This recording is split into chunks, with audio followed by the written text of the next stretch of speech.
بسم اللہ الرحمن الرحیم۔ لو برڈز بریڈنگ سیزن 23-24 کا پہلا ہاف تیزی سے گامزن ہے۔ بہت سے فینسیر خوش ہیں کہ ان کے برڈز نے بریڈ کر لیا اور ہیچنگ کے مراحل سے گزرے ہیں، اور بہت سے فینسیئرز کے پہلا کلچ تیزی سے پروان بھی چڑھ رہا ہے اور خرید و فروخت کے لیے ایڈوانس بکنگ کا سلسلہ بھی جاری ہے۔ یہ بہت ہی خوبصورت لمحات ہیں جب آپ نئے فینسیئرز کے برڈ بریڈ کرنے شروع کر دیتے ہیں اور سیزنز فینسیئر کے برڈ پروفیٹیبلٹی فیز کی طرف تیزی سے گامزن ہوتے ہیں، اور ان کی سالیہ سال محنت کا ثمر کا یہ وقت ہوتا ہے۔ لیکن یہاں پہ ہمارے کچھ نئے فینسیئر پریشان بھی ہیں، کیونکہ انہوں نے بڑے شوق سے اس فیلڈ کو جوائن تو کیا ہے، لیکن ابھی تک ان کے برڈ نے بریڈ نہیں کیا، اور بعض تو ایسے ہیں جن کے برڈ کی ابھی تک پیئرز نے بانڈنگ بھی نہیں شروع کی۔ ایسے سب فینسیئرز کے لیے میں نے آج کا ویلاگ ترتیب دیا ہے،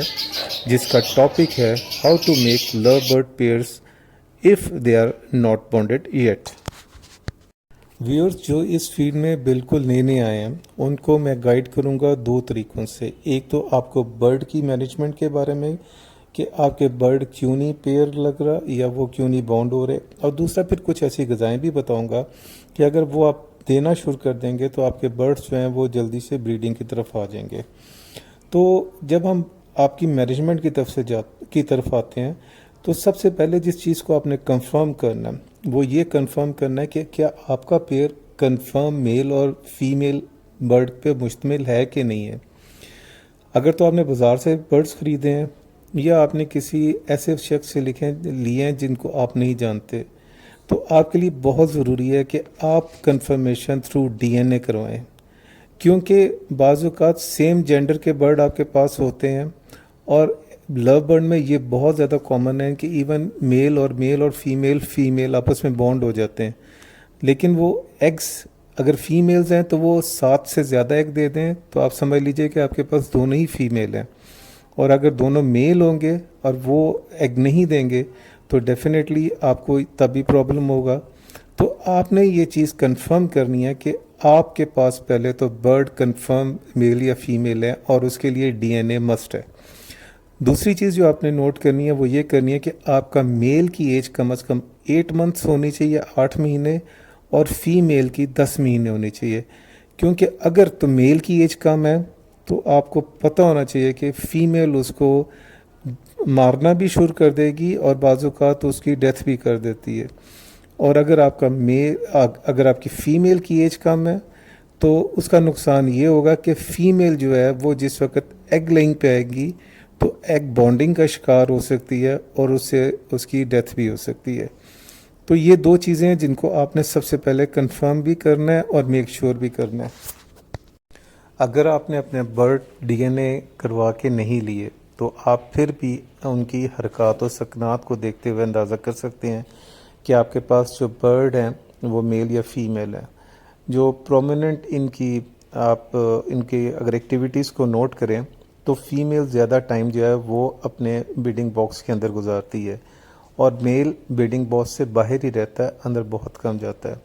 اس کے علاوہ جو میل ہے وہ اس کی ایکٹیویٹیز کافی زیادہ مرغے سے ملتی جلتی ہیں، جبکہ فیمیل جو ہوتی ہے وہ اپنے پر پھیلاتی ہے اور وہ انوائٹ کر رہی ہوتی ہے میل کو۔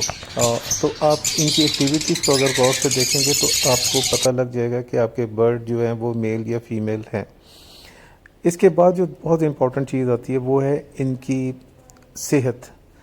اگر آپ کے برڈ کو موشن لگا ہوا ہے یا وہ سوکڑے کی بیماری سے گزرا ہے تو وہ پورا سیزن بھی گزر جائے گا تو شاید وہ بریڈ ہی نہ کرے، کیونکہ اس کے اندر وہ اتنی انرجی یا طاقت ہی نہیں ہے کہ وہ ایگ لے کر سکے۔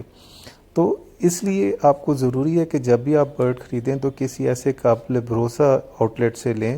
جہاں سے آپ کو کنفرم ہو کہ آپ کے برڈ صحت مند بھی ہیں اور ان کی ہسٹری بھی صحت مند ہے۔ برڈ بانڈنگ کی ویسے تو بہت زیادہ مختلف طریقے ہیں جن سے آپ اپنے برڈز کو بانڈ کرا سکتے ہیں، لیکن میں آپ کو 2 مستند طریقے بتاؤں گا۔ اگر آپ کے برڈ بانڈ نہیں ہیں تو آپ یہ کر سکتے ہیں کہ اپنے برڈز کو ایک چھوٹے سے پنجرے میں ڈال کے اپنی کسی ایسی جگہ پہ رکھیں جہاں پہ آپ کے گھر میں لوگوں کی ایکٹیویٹی آنے جانے کی بہت زیادہ ہے۔ تو برڈ جو ہیں وہ خوف کی وجہ سے ایک دوسرے کے قریب آئیں گے اور ایک دوسرے کے ساتھ قریب رہنا شروع کر دیں گے۔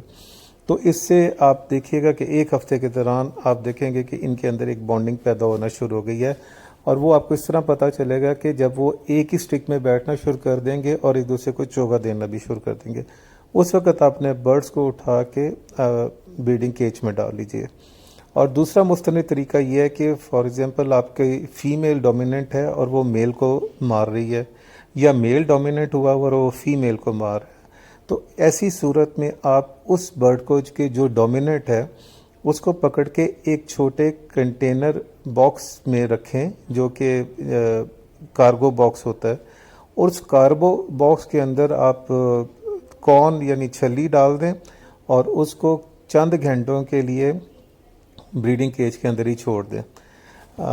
وہ برڈ کافی دیر تک آپس میں ایک دوسرے کے ساتھ گفتگو کرتے رہیں گے، اور آپ یہ دیکھیں گے کہ تھوڑے سے وقت کے بعد 1 یا 2 دن کے بعد ان کے اندر بارڈنگ سٹارٹ ہو جائے گی، اور شام کے وقت آپ ان کو کھلا چھوڑ دیں تو آپ دیکھیں گے کہ ان کے اندر بانڈنگ ہو گئی ہے۔ ویورز، جب آپ کے برڈ بانڈ کر لیتے ہیں تو اس کے بعد آپ نے کچھ ایسی ان کو غذائیں دینی ہیں جو کہ ان کو جلدی سے ایگ لینگ کی طرف لے آئیں گی، اور اس کے لیے سافٹ فوڈ میں آپ کو ریکمینڈ کروں گا کہ آپ نے ایگ اور رس کی جو سافٹ فوڈ ہوتا ہے اس کو ویک میں 4 سے 5 دن دیں ضرور اپنے برڈز کو۔ اس کے علاوہ لوسن ایک بہت زبردست غذا ہے جس میں ان کے لیے بہت زیادہ منرلس موجود ہوتے ہیں، اور یہ بھی برڈ کو بہت جلدی ایگ لینگ کی طرف لے کر آتا ہے۔ تو آپ نے لوسن کا بھی استعمال ویک میں کم از کم 1 دفعہ یا 2 دفعہ کروا سکتے ہیں۔ میتھی کی تاثیر گرم ہے، اور میتھی بھی برڈ کو بہت جلدی سے بریڈنگ کی طرف لے کر آتی ہے، تو آپ ان کو میتھی بھی دیں ہفتے میں کم از کم 2 دفعہ۔ تو یہ کچھ غذائیں ہیں جو آپ کے برڈ کو جلدی سے بریڈنگ کی طرف لائیں گی۔ میں امید کرتا ہوں کہ آپ کو میرا یہ ولاگ پسند آیا ہوگا۔ مجھے اپنی رائے سے بتائیے گا، اپنا خیال رکھیے گا۔ اللہ حافظ۔